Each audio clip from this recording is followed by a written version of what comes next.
Trusted God for a child for many years. 6 years and 6 months, exactly. I knew I was going to have delay in conception. Why? How? As a single lady, I ministered to waiting mothers a lot. I had a fruitful clinic every Friday. As a single lady, women were coming from everywhere. Is that the reason why you know? They were. I knew I was fighting against the kingdom of darkness. Most of these ladies were bound never to have children. It was crazy. There's no place I ministered before I got married that waiting women will not conceive. It's not possible. It wasn't possible. So I knew that Satan was not going to let me be in that area. I knew I was going to have fights. So I was prepared. So we went ahead and got married. I became pregnant. So on his birthday that year, I told him that I just tested positive, and he was so excited. But my world came crumbling when all of a sudden I was diagnosed of diabetes. So we had a lot of battles to fight. By the 3rd month, I went for checkup. They said that the cervix was open, that I was going to lose the baby if nothing was done. The tummy was obvious now. Friday evening, I just started running temperature. My body was hot, so I called my husband. I said, I'm having fever. Fear is setting. I said, God, what is going on? Before, I started contracting. Contracting. That was 5 months and 2 weeks No gone. way. So I started contracting, went to the hospital.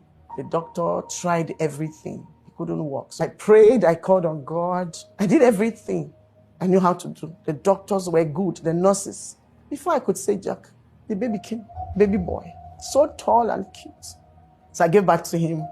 I said, doctor, please put him in the incubator. He will survive. The doctor said, this is 5 months, 2 weeks, he can't walk. They didn't do anything. They said that the baby was not going to survive. So they didn't even try to save the child. They didn't even try to put anything on the child. I was there watching that baby until the baby died. That was the most traumatizing moment of my life. Now, after that, that was 2020, July. 2021, I conceived again. No, and I was excited, but I was scared.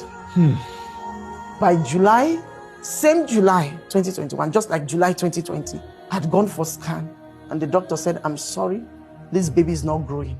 I said, I don't understand. This child should be like 4 or 5 months. Why is the baby not growing? I felt like running. I didn't know where to go to. Went back to our physician. He said, if it is this bad, we have to evacuate you. I said, no. I said, my child will live. I ran out of the hospital. 2 days, praying at home, laying my hands, taking communion. Lord, bring back my baby to life. And I had ministrations that week. I went for my programs. As I was laying hands and ministering to people, the dead particles of this baby was falling out. Like I could feel them fall. They were coming out. So I just went for the ministrations I had that week. When I was done from one of the ministrations, I went straight to the hospital and they evacuated me.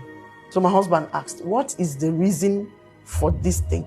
The doctor went for tests and said, nothing was found. There's no reason behind the deaths or why the child stopped growing. I just told myself, I don't think I want more babies. I'm done at this point. But man of God, every program I minister, women will conceive. You know, it's so painful that while I lost that child, I was following up a woman who was pregnant, who was having same crisis with me. God heard us, she delivered. I lost mine. 2022, I had episodes of pregnancies and miscarriages. It looked like every month I was conceiving and losing every month. I test positive today. I tell my husband it's positive. Tomorrow, I wake up with stomach ache. It's gone. The next month, I'm pregnant. Before you know it, it's gone. The 3rd month, I'm pregnant. My husband says, stop testing. Let's just stop. I stopped. It was painful. I'd conceived in August 2022. I was excited. I showed my husband, I'm pregnant. Let's go to the hospital. I was told it was chemical pregnancy. Oh my God. My hope was shattered. So I said, I'm done here.